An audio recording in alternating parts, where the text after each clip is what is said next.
शुभमन गिल से बड़ा सेल्फिश खिलाड़ी इंडियन क्रिकेट टीम में इस समय मौजूद नहीं है। जायसवाल जैसे ही 175 के ऊपर रनआउट हुआ, उसके बाद सोशल मीडिया पर यही एक चीज वायरल होने लग गई। अब देखिए, शुभमन गिल सेल्फिश है या नहीं है, इस बारे में मैं कमेंट करने वाला कोई नहीं होता हूं। लेकिन अगर आप उस रनआउट के बारे में बात करना चाहते हैं तो मैं बिल्कुल तैयार हूं। देखिए, जायसवाल ने बहुत शानदार 173 स्कोर किए पहले दिन। शुभमन गिल ने टॉस के ऊपर बोल ही दिया था कि भाई हम तो रनों का ढेर लगाने के लिए उतर रहे हैं। एंड जायसवाल ने उस बात को बिल्कुल सीरियसली लिया और बंदे ने जिस शानदार अंदाज में पहले दिन बैटिंग करी, वो वाकई में बहुत मजेदार चीज थी। 173 के ऊपर बंदा नॉट आउट गया। अगले दिन सब लोग स्पेक्यूलेशंस कर रहे थे कि इंडिया एटलीस्ट डे 2 पूरा खेलने वाला है। अगर जायसवाल पूरा दिन खेल जाता है तो ये बंदा कम से कम 300 रन बनाने का आज मादा रखता है और उसके अंदर वो भूख है, वो हंगर है उसके अंदर। लेकिन फिर जैसे ही वो 175 के ऊपर पहुंचता है, एक मूवमेंट क्रिएट होता है और वहां पर जायसवाल रनआउट हो जाता है। अब देखिए, इस रनआउट को देखने के बाद में सोशल मीडिया के ऊपर इस तरह की बातें होने लगी कि शुभमन गिल जो है वो बहुत सेल्फिश खिलाड़ी है और वो नहीं चाहता था कि जायसवाल की वहां पर एक डबल 100 हो। एंड ऑब्वियस सी बात है, इस कारण से जायसवाल की ज्यादा बातें होती, इसीलिए उसने वहां पर उसको रनआउट करवा दिया। मैं आपको एक बहुत छोटा सा इंसिडेंट याद दिलाना चाहता हूं।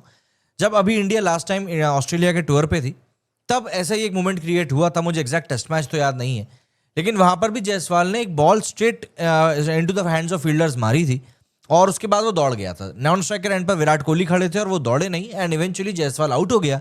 मोमेंटम टूटा, विराट कोहली बहुत अच्छा खेल रहे थे, नेक्स्ट ओवर में विराट कोहली भी आउट हो गए। अगर आप क्रिकेट के जानकार हैं तो आपको ये चीज पता होगी कि 1 विकेट ब्रिंग्स अनदर विकेट, ये एक चीज चलती है और ये होता है। अब वो उस इंसिडेंट की बात मैं क्यों कर रहा हूं, क्योंकि यहां पर भी कुछ ऐसा ही हुआ। मिड ऑन के ऊपर जायसवाल ने सीधा फील्डर के हाथ में बॉल मारी और बिना देखे कि गिल रिस्पॉन्ड कर रहा है कि नहीं कर रहा है, बंदा दौड़ गया। अब स्क्रीनशॉट्स वायरल हो रहे हैं कि वो देखो आधी पिच तक पहुंच गया था, गिल वहीं पर खड़ा हुआ था। देखिए, बात यह है कि गिल दौड़ा ही नहीं था। गिल शुरुआत से देख रहा था कि भाई बॉल सीधे फील्डर के हाथ में जा रही है तो क्यों दौड़ना। आप टेस्ट मैच खेल रहे हो, आप T20 थोड़ा ना खेल रहे हो, और ऐसा भी नहीं कि आप 199 पे हो, तो इसीलिए गिल दौड़ा नहीं। और वहां से फिर वो टर्न लेकर यशस्वी वापस गया एंड इवेंचुअली वो रन आउट हो गया। अब यहां पर गलती अगर आप पूछने के लिए कहेंगे कि भैया गलती किसकी है, तो मेरे हिसाब से गलती गिल सेल्फिश हो या ना हो, पर यहां पर जायसवाल की गलती है। जायसवाल की एक बहुत बेकार आदत है कि वो क्विक सिंगल लेता है सीधे फील्डर के हाथ में बॉल मार के। ऑब्वियस सी बात है, डेंजर एंड पर जायसवाल ही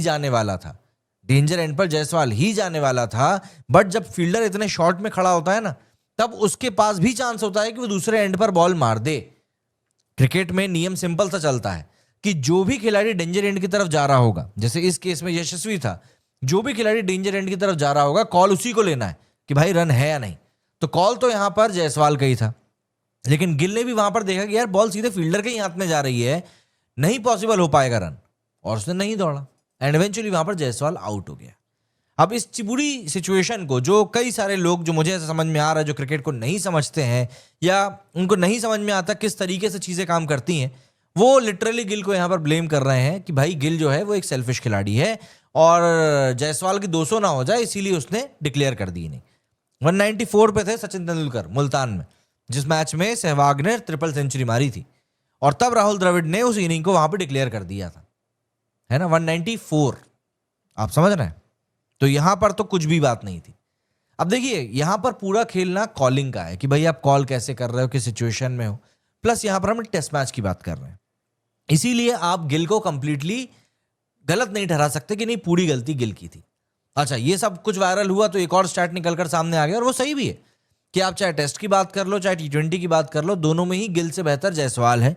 वनडे में सिर्फ इसीलिए नहीं क्योंकि वनडे में उसको मौका ही नहीं मिला है, वरना वहां भी वो बेहतर होता। देखिए, आप अगर इस तरह के कंपैरिजंस क्रिएट करेंगे तो जाहिर सी बात है आप खुद एक डाउट क्रिएट कर रहे हैं।